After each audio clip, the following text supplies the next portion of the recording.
All right, welcome everybody. Thank you so much for joining us for our Reviewer Credits webinar today, this afternoon, this morning, depending upon your time zone and where you're joining us from. Why don't you give us a quick message in the chat box? Let us know where you're from. Let us know where you're joining us from today so that we can interact with you. We can let you know like how we're doing, and also we can see how you're doing. And thank you once again for the opportunity to present this. Today, I'm going to be joined by Jigisha Patel, and in a moment we'll get started. But just for now, do let us know where you're from, and welcome to this Reviewer Credits event. If you haven't signed up yet as a reviewer on Reviewer Credits, you can do so really, really easily by just going on over to reviewercredits.com, putting in your ORCID ID or some other information and signing up a profile on the Reviewer Credits platform. And so I think that as we are getting towards the start time of our event today, I think what I'll do is just say thank you for joining us. My name's Gareth Dyke. I'm the Academic Director at Reviewer Credits, and we'll pass the floor over to Jigisha Patel, Dr. Patel, to introduce herself and introduce our event today. Dr. Patel, how are you doing? Everything okay? Thank you. Yeah, it's lovely here. I'm in North London. The sun's sort of shining. So yeah, it's very pleasant. Thank you very much. Thank you very much for inviting me to present this webinar training on how to peer review. So first of all, let me check. Can everybody see my slides? You're all seeing my slides and not me. That's good, because that would be helpful if you're just seeing me.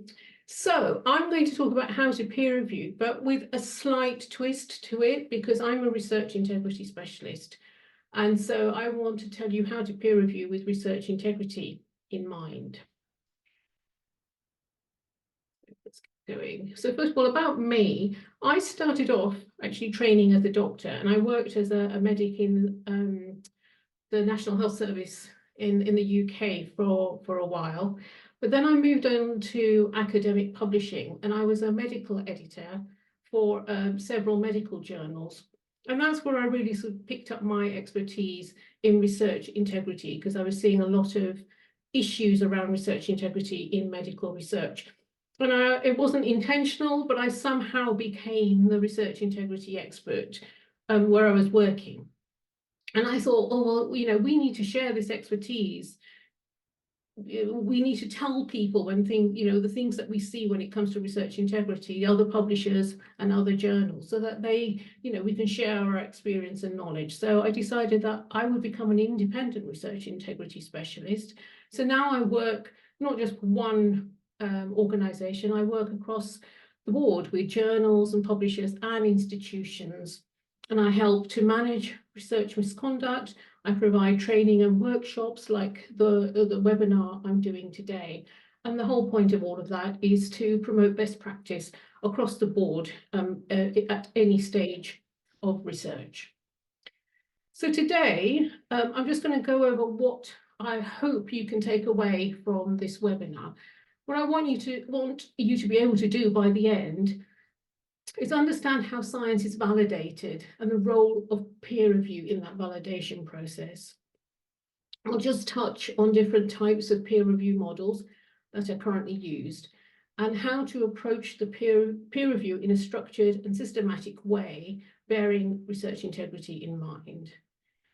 And then at the end, I will just talk a little bit about how to go about making a decision about what kind of recommendation you should make once you've completed a peer review. And I hope that by the end, you will have enough information to be able, or to at least feel prepared to peer review anything. So that is the aim.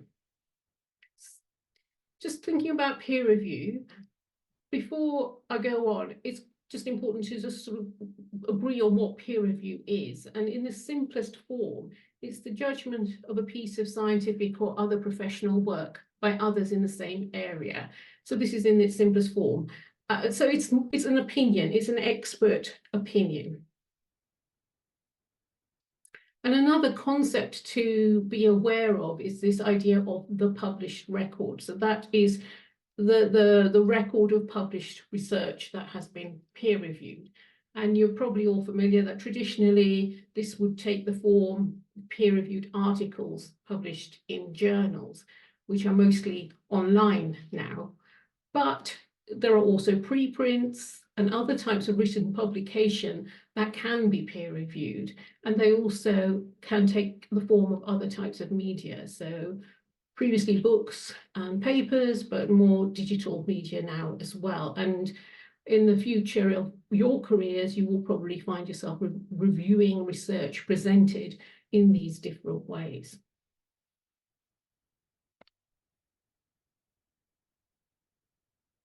So moving on to how is science validated and what's the role of peer review? Before I talk about that, I think now is a good point to try and see if we can activate this poll. So I want to ask the audience whether you agree or disagree with this statement that peer review validates science. So if you just bear with me, I'm going to try and see if I can launch this poll. Now, oh good, I can see people are reacting to it. So somebody, you're seeing it. So I'll just leave that for a few moments.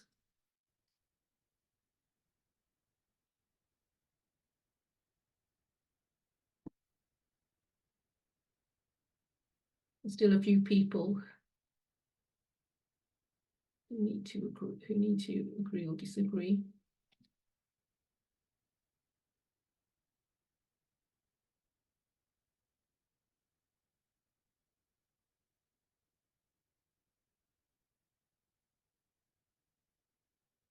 Okay, so there's still only about half of you have participated. So is there anybody left who wants to have a go at this poll?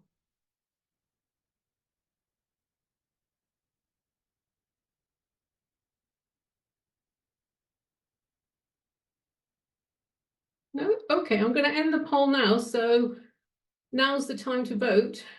I'm going to end now. And I should be able to share the results with you. I hope you can see the results.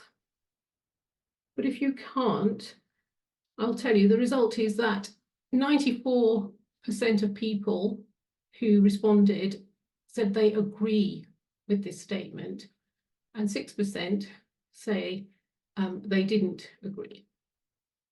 So I'm going to share my view, and my view, if I can get this to work, is that I disagree. So that's quite at odds with the opinion of most of the audience. And I'm going to explain why.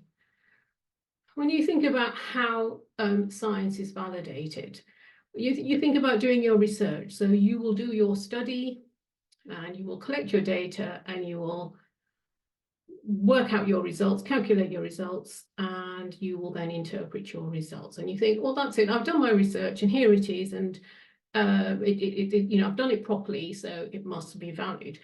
But you don't really know that.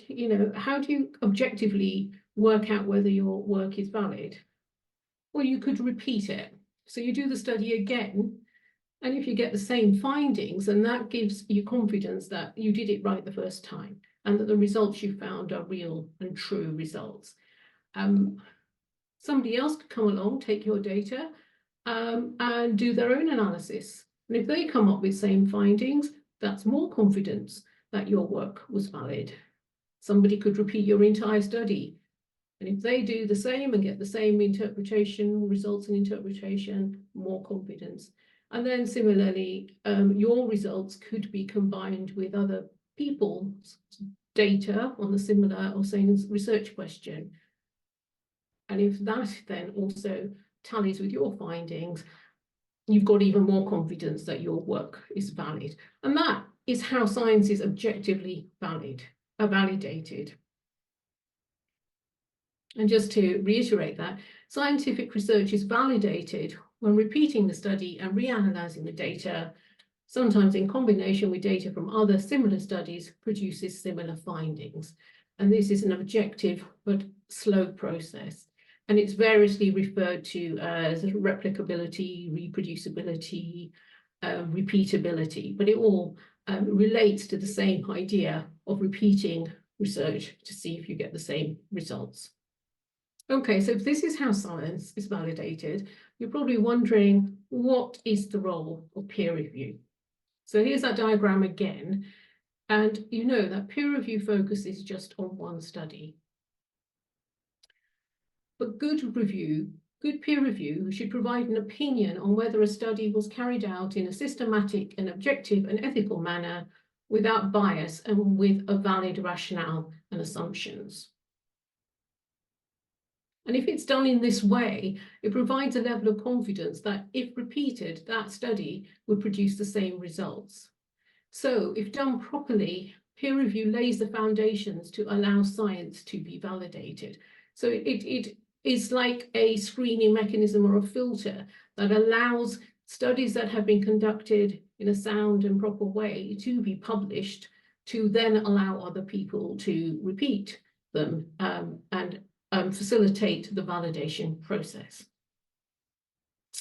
And if you want to be a good reviewer, it's really important to remember the limitations of peer review.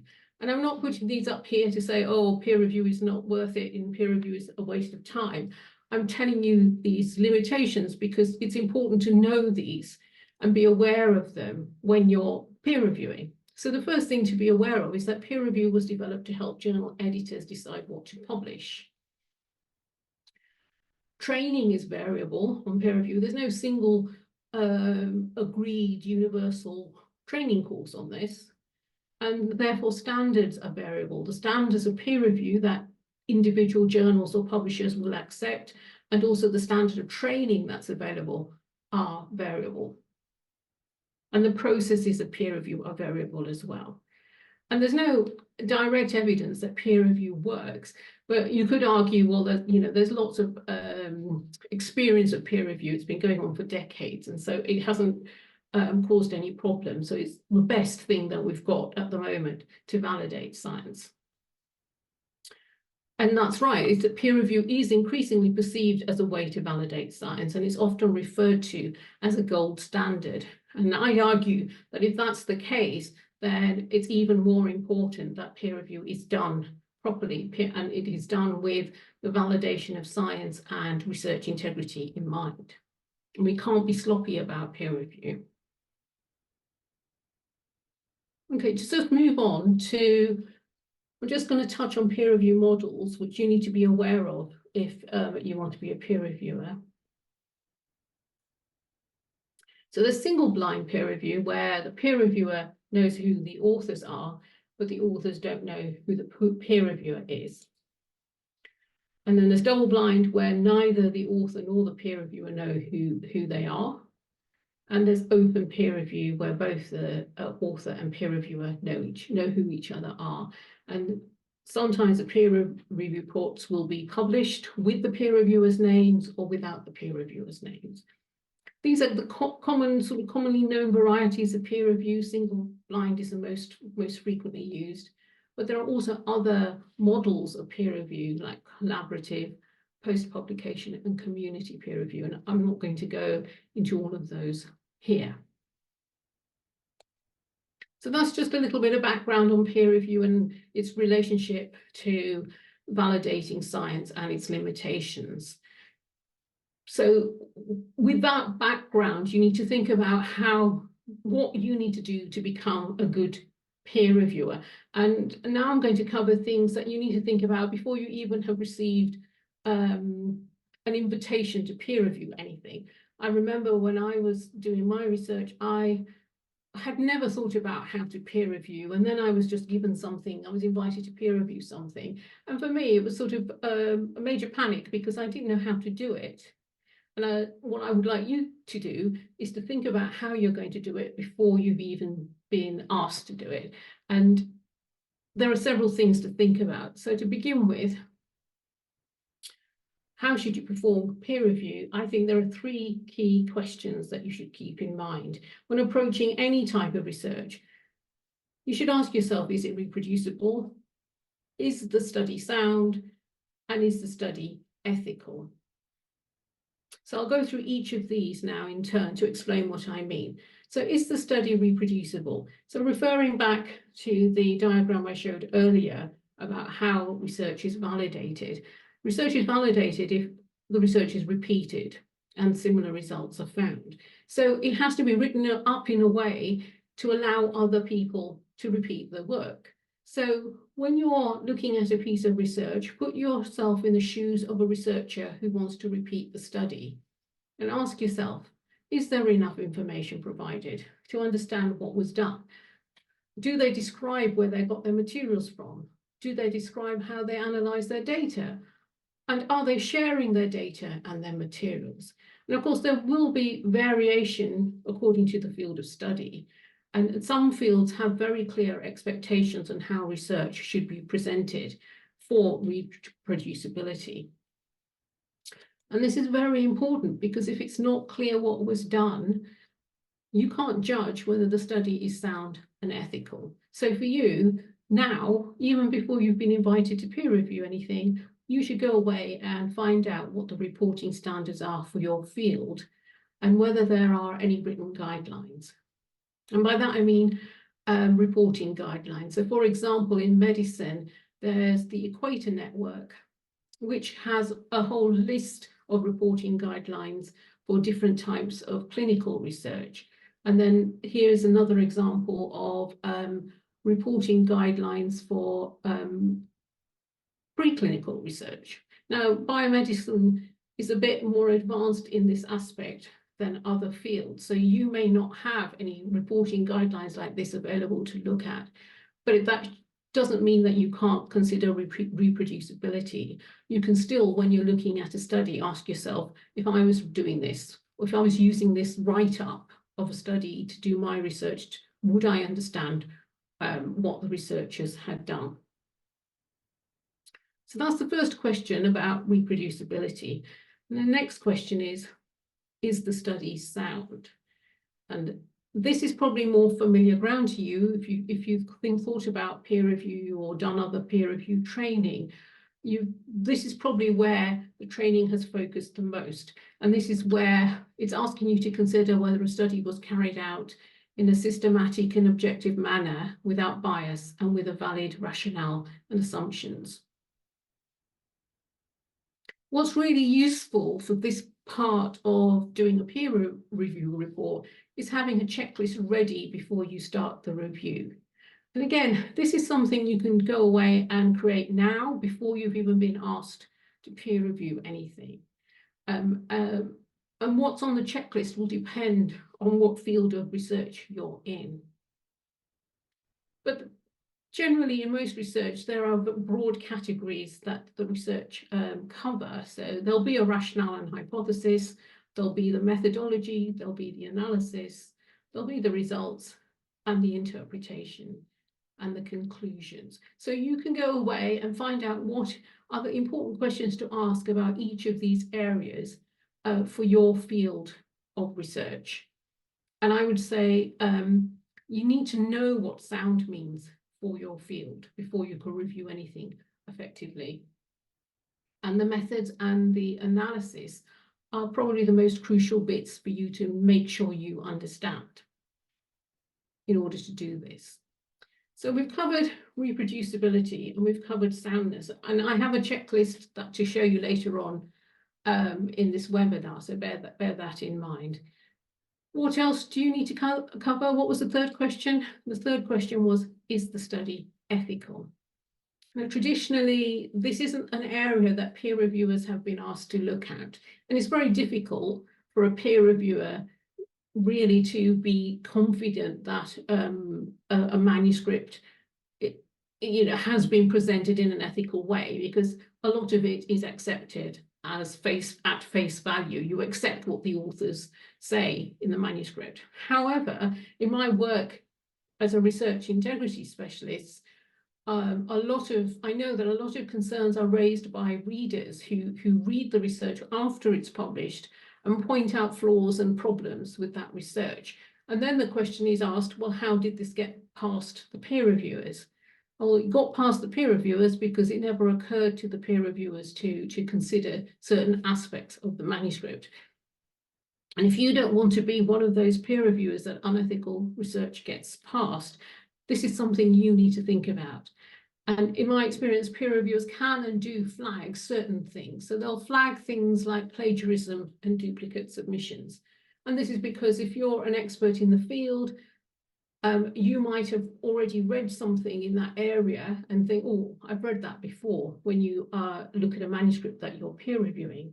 Or you might have peer reviewed for more than one journal and notice that this is another manuscript that's exactly like a manuscript you peer reviewed for another journal. So you can identify plagiarism and duplicate submissions.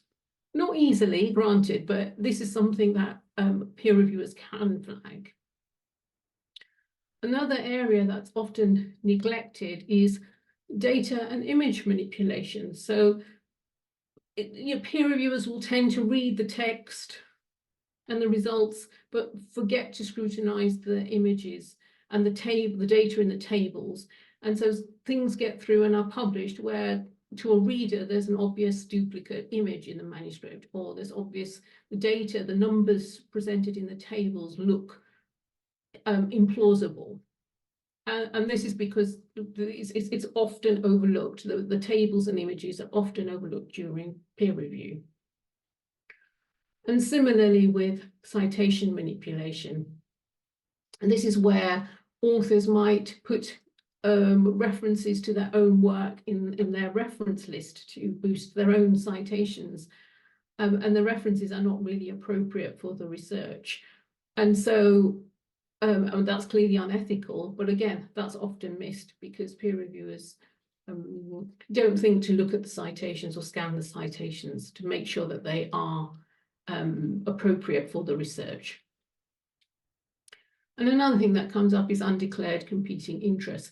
Again, if you're working in a field and you know other researchers working in the field, you might be aware of potential competing interests, and they are often flagged by peer reviewers.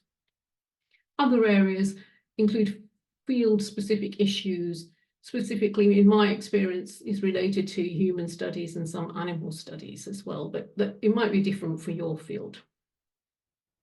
So you should know the rules and regulations for conducting research ethically in your field. So just to recap what I've said so far, to consider whether a piece of work is reproducible, sound and ethical, you need to actually know what's right for your field. So you need to know the reporting standards for your field and whether there are guidelines available. You need to know what sound means for your field, and you need to know the rules and regulations for conducting research ethically in your field. And you need to know these things anyway to be a good researcher. So this isn't specifically for peer review. This is good practice for any researcher. And you need to be a good researcher if you want to be a good peer reviewer. So this is the background. So before you've even been invited, this is the kind of thing that you need to be thinking about and the kind of thing that you need to go away and make sure you know about. So supposing now that you have received an invitation to conduct a peer review, remember, you're not obliged to accept an invitation to peer review, and there are some factors you do need to carefully consider before you decide whether to accept. Factors to consider before agreeing to peer review. Obviously, your level of expertise. If you don't feel that you have the qualifications, clearly you should peer review. And you can find out, I mean, normally when you're invited to peer review a manuscript, you're only given the abstract, you're not given the full article. So you have to base your judgment on whether you can or can't review it on what you can deduce from the abstract. Well, the other things you should do is check out the journal and make sure you read the journal's scope. Does that align with your expertise? And read the journal's guide for reviewers. Remember to check the journal's peer review model so that you know what kind of model you are accepting, and check what's expected of you. You also need to think about whether you have any competing interests and make sure that you've got enough time to do a thorough peer review report. Now, I mentioned checking the peer review model and what is expected. How would you do that? So remember to make sure you distinguish between the journal and the publisher, and look for information about peer review on the journal homepage. So lots of journals will have information about or guidance for peer reviewers. And publishers do as well on their homepage. And they may have very extensive resources and training available for their peer reviewers. And all the large reputable publishers have information on peer review, and you just need to search the publisher name and the words peer review to find this information. Now, I mentioned competing interests earlier on. What is a competing interest? And I'm talking about competing interests for peer reviewers. So this is anything that might be seen to that might be seen to influence or bias your decisions. And they can be financial. So it might be, for example, you might be receiving payment to represent an organization that is a competitor of the author's employer. Or you might hold shares in the manufacturer of a device or a process which the author's research has shown to be ineffective. And then they also can be non-financial. So you might have recently collaborated with the authors on a project. An author might be a friend or a neighbor or a relative. Competing interests are very difficult because it may be that you don't think you have a competing interest, because you may say to yourself, oh, yes, I know this author, but I would never let that influence my judgment of their work. But that's not the point. The point is someone else might perceive you to have a competing interest, and that's why it's important to bear that in mind when you're thinking about whether to accept an invitation to peer review. So we're going to move on to the next question, which is about peer reviewer competing interests. So I've just got the questions up there, but I'm going to try now and share this poll with you. Question 2. Yep.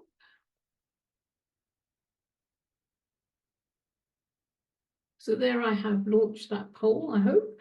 And the question is, you have been invited. Oops, sorry, no. I have shared the wrong question. I'm going to go back and see if this is the one. You have been, yep, sorry, there we go.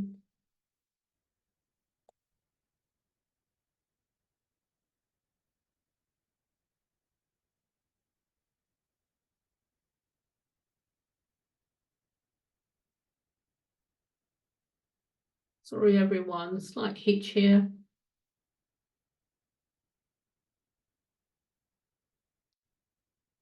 Here we go. You have been invited to peer review a manuscript.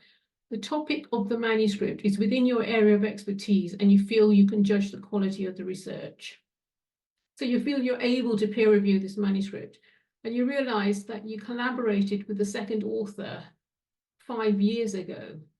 And what should you do? Do you decline the invitation? Do you accept the invitation? Do you accept the invitation and declare a competing interest? Do you find someone else to co-peer review with you and then accept the invitation? Or do you contact the author of the manuscript and ask them if they mind you peer reviewing that work? So I'll just leave that for a minute there for you to think about and respond to.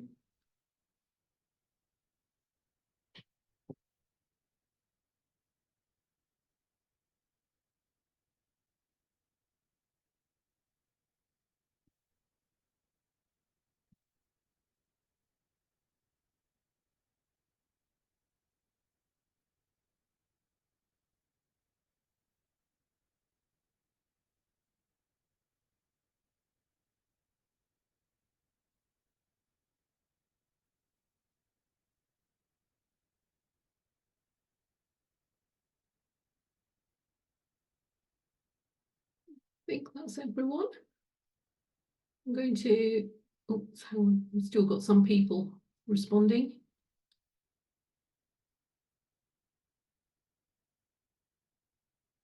Okay, a few more seconds and I'm going to end the poll.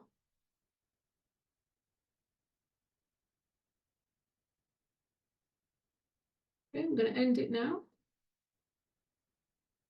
Now you should be able to see, I hope you can see the results of the poll there. So sort of almost equal numbers of you thought you should decline the invitation because you have a competing interest, and accept the invitation and declare a competing interest. And then a smaller number of you thought you should accept the invitation and don't declare the competing interest because it was a long time ago, and then a small number thought you should find someone else to co-peer review with you and then accept the invitation. And nobody thought you should contact the author, which is correct. So my answer to this is I would accept the invitation and declare the competing interest. Okay. Just get rid of this.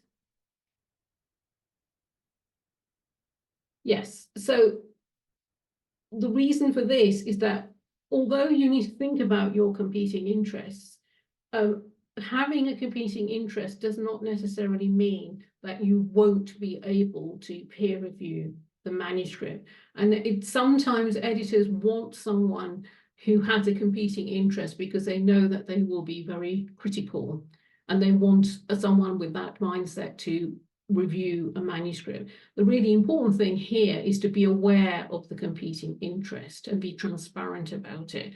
And so you can accept the invitation, but you tell the editor, you can say, yes, I can review this manuscript for you. However, I think I have this competing interest. And then it's up to the editor to decide whether, with the knowledge of your competing interest, they want you to peer review the work or not. So just bear that in mind. And if you're in doubt about whether you have a competing interest, in this case, there is some doubt because 5 years is quite a long time. If you haven't worked with someone for 5 years, yeah, it's fair enough for you to think that, oh, there's no competing interest. So if there's any doubt about it, just declare it, because then the editor can judge whether it's an issue or not. And I think I've just reiterate that. I've just reiterated it in this slide. So you declare your interest to the editor. You might still be able to peer review the manuscript. The important thing to remember is that the peer review model, because if you declare a competing interest, it might be that you have to do that publicly as well if it's got open peer review. So in your peer review report, you should declare your competing interest as a confidential comment to the editor. But if that report is published, the editor might feel the need to make that publicly known. So make sure you're aware of the peer review model. And it's fine to talk to the editor. It's fine to communicate with the editor and say, are you going to make this public? I don't want it to be made public, or however you feel. There should be a dialogue between you and the editor about things like this. So just to reiterate, before accepting an invitation to peer review, ask yourself, do you have the expertise to do the peer review? Do you have any potential conflicting interest? Have you checked the journal and the publisher? And do you understand the peer review model? Are you happy to have your peer review report published and your name put on it? Because if you're not, you need to make sure the editor knows this. And make sure, obviously, that you know when the deadline is to return the report and whether you can deliver on that deadline. And then, of course, if you don't meet those criteria, you can decline the invitation. So explain your reason for declining. You don't have the expertise, you've got a competing interest, you don't have time. Or if you don't have time, remember to consider whether you might be able to peer review at a later date and let the editor know, because sometimes the editor needs to find more reviewers or a different reviewer on a manuscript if issues arise. So you may be able to help them out later on, or try and suggest someone else who might be able to do the peer review if you can't. So now you have acquired all the knowledge you need to have to peer review, and you've considered all the factors you need to consider to accept an invitation. You have been given the full manuscript and have been asked to produce a peer review report. So how do you approach this? Well, remember to ask those big 3 questions. That's the framework that I'm suggesting that you follow. You ask, is it reproducible? Is it sound? Is it ethical? And to do this, you need to read a manuscript several times. And remember, peer review takes time. And sometimes peer reviewers are applauded for fast turnaround time for returning a report, or they are applauded because the report was, quite short, or they've peer reviewed lots and lots of manuscripts. But these are not things to be applauded, because all of those things flag an issue with the quality of the peer review report. It's the quality of the report that matters. And to do it properly, to support the validation of science and to support research integrity, peer review takes time. And I would suggest that you read the manuscript through, and in your first read of the manuscript, you focus on reproducibility. And then the second time you read it, and you may have to read it more times, you focus on soundness and ethics. So what are you looking for when you first read through? Is the manuscript understandable? Is all of the information available there for you to make a judgment? And if you wanted to repeat the research, is there enough information provided to allow you to do so?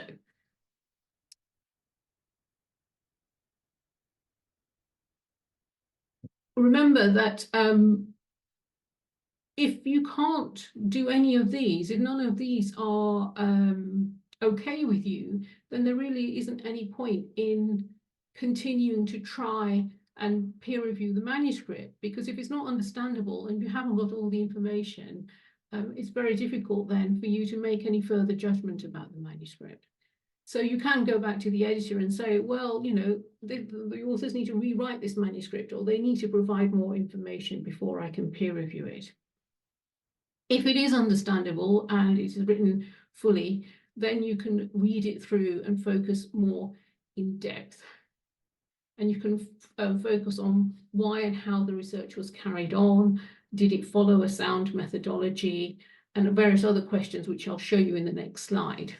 It's important to remember, though, that novelty and timeliness, although these might be important to journals, because depending on what the journal's aims are and what the journal's scope is, novelty and timeliness of the research are not necessarily primary considerations for you. You want to focus on whether the research is sound, reproducible, and ethical. So in this next slide, I don't expect you to read through all of this. I'm not going to read through it all for you, but it's just an example of the kind of checklist that you can have. And again, you can go away now and create one of these checklists in preparation for the time that you will be invited to peer review. This one is for quantitative research, and it sort of just lists the types of questions that should be in your head as you read through a manuscript. And they're I've sort of grouped them. So the first one focuses on the aims of the research, and then the next group of questions is on the methods. The next group of questions is on the results. And the next group is on the conclusions and interpretation of the results. And then I've added competing interests and references at the bottom, because remember, the authors can have competing interests as well.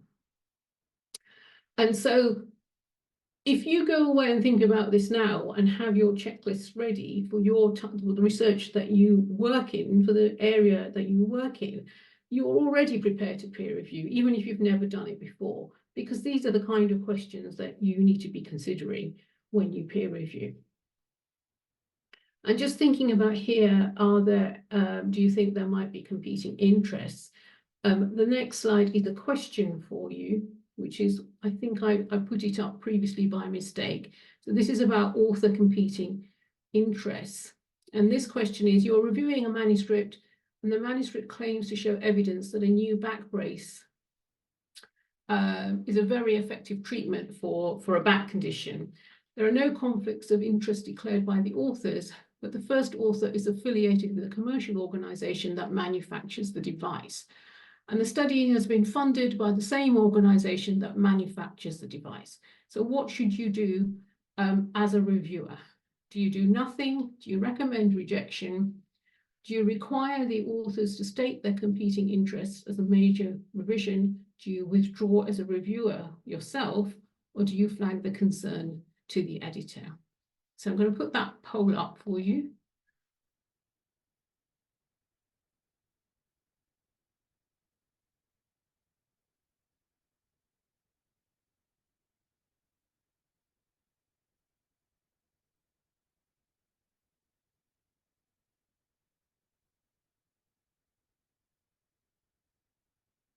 Oh, okay. So now I have an issue. I'm very sorry. I have a technical problem here. Is that because I accidentally showed you the results of this Yeah, poll previously, I am not allowed. It's not yeah, sorry, allowing you to. can't launch it again if you I launched can't it launch it before. again. So Yeah. So that's my. No, sorry, I clicked on the wrong poll before. But okay, so I'm going to just stop there a minute. You can, the audience, you can decide what you would do, and then I will tell you anyway what the answers are. So I'll just pause for a few seconds, and you can just consider which of those answers you would have given.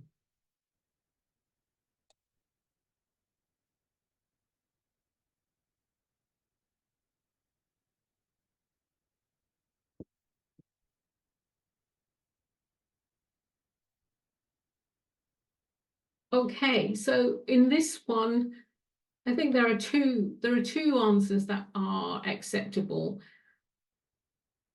The first one I would say is E, which is flag the concern to the editor that the author is affiliated with the manufacturer and funder of the research, but has not declared an interest. And the reason for flagging to the editor is not just to tell the editor that you think there's a competing interest, is so that the editor might then consider telling the other peer reviewers of the manuscript as well, because it's important that all the peer reviewers are aware of any potential author competing interests. So E would certainly, I would say, is correct, but I would also say, is there another one? Do you know, remember? In your peer review report, so C, in your peer review report, you should require that the authors state their competing interest as a major revision. So that's okay, because you are then therefore flagging the competing interest. You're telling the authors to declare it. And that's also sort of indirectly telling the editor about the competing interest as well. And the authors might come back and refute that and say, well, we haven't got a competing interest, but at least the information is out in the open.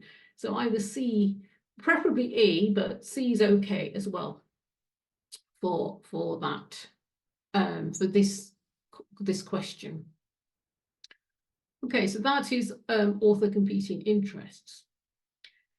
So thinking about where we are now, you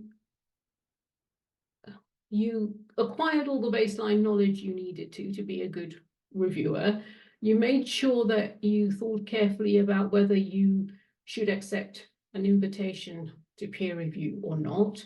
You have looked through the manuscript with all of those questions in mind, because you created a checklist in advance so that you knew what you were going to look at. The checklist would have also helped you not forget to check various things, and you considered research integrity related things like competing interests and plagiarism and duplicate publication, and you've made notes, and now you've come to the point where you need to write a report and make a recommendation. So now is not the time to show off or try and point score.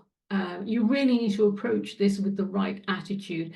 And so here are some do's and don'ts about writing a report, peer review report. You don't want to make personal comments about the authors or make irrelevant comments.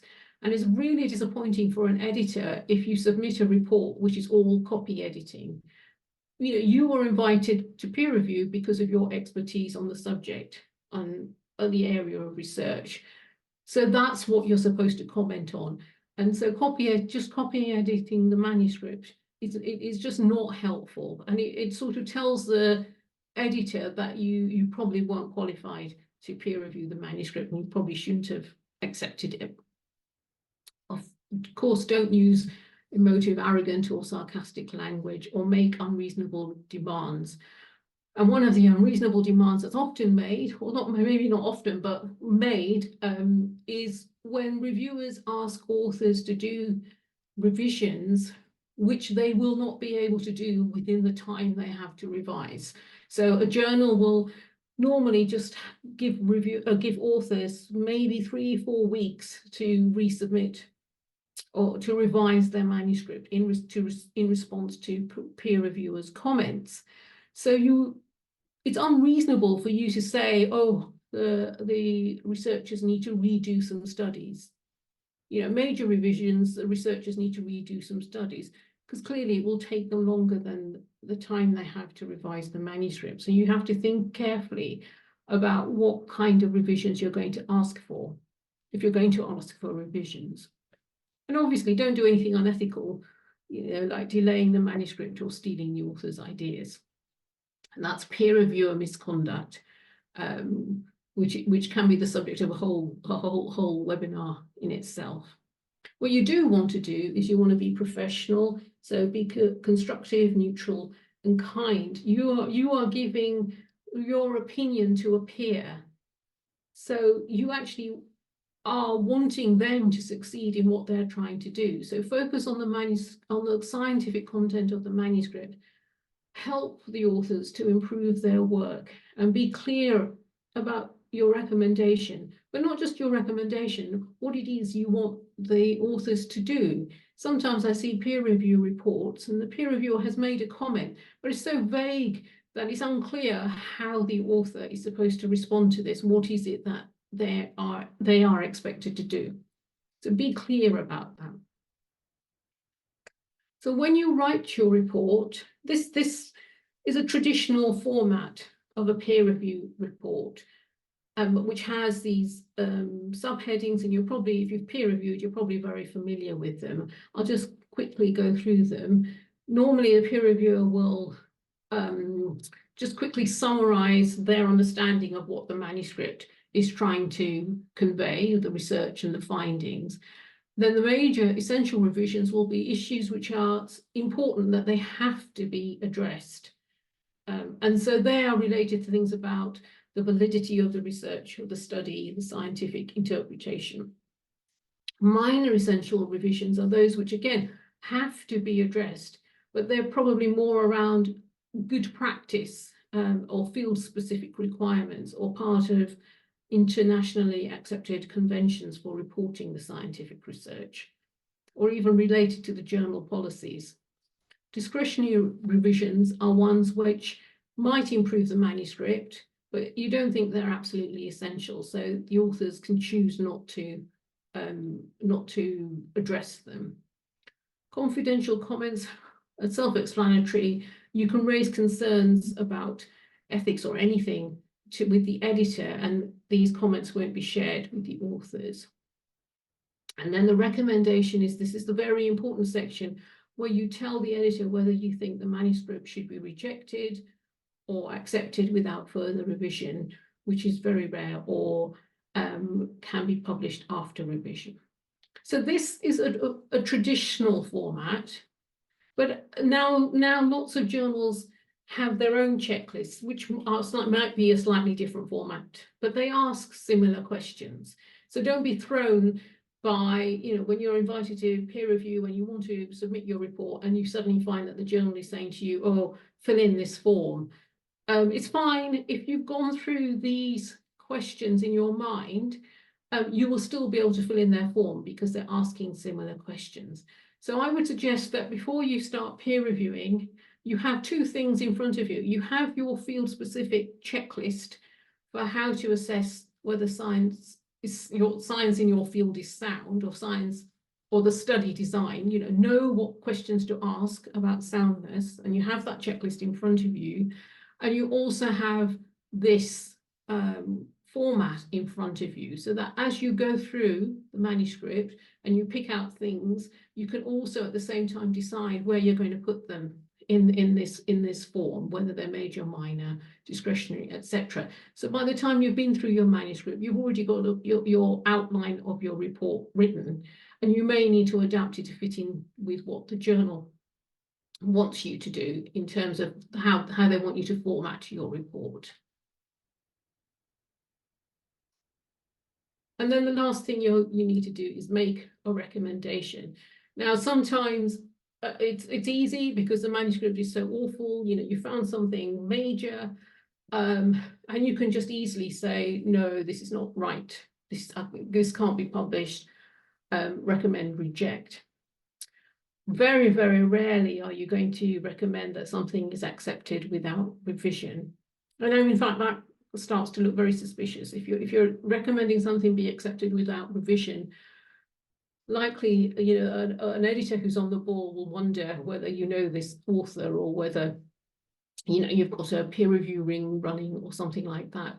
So it's unusual to do that. So you're going to be left with the major question, which is, do you want to recommend reject, or do you want to recommend a major revision? And this decision can be really difficult sometimes. I've sat and wondered which way to go when I've been looking at peer review reports and wondering which is the appropriate thing to do. But it's important to think about how fixable the problem is that you've found. So the type of things you can ask yourself is the study itself basically sound, but just needs revision so that some additional information or reorganization or clarification is needed? Or is the study limited in some way? So can this be addressed by rewriting the conclusions or highlighting the limitations? So it could be that the study sort of is small or limited, or can't be generalized to extrapolated to a general population or whatever.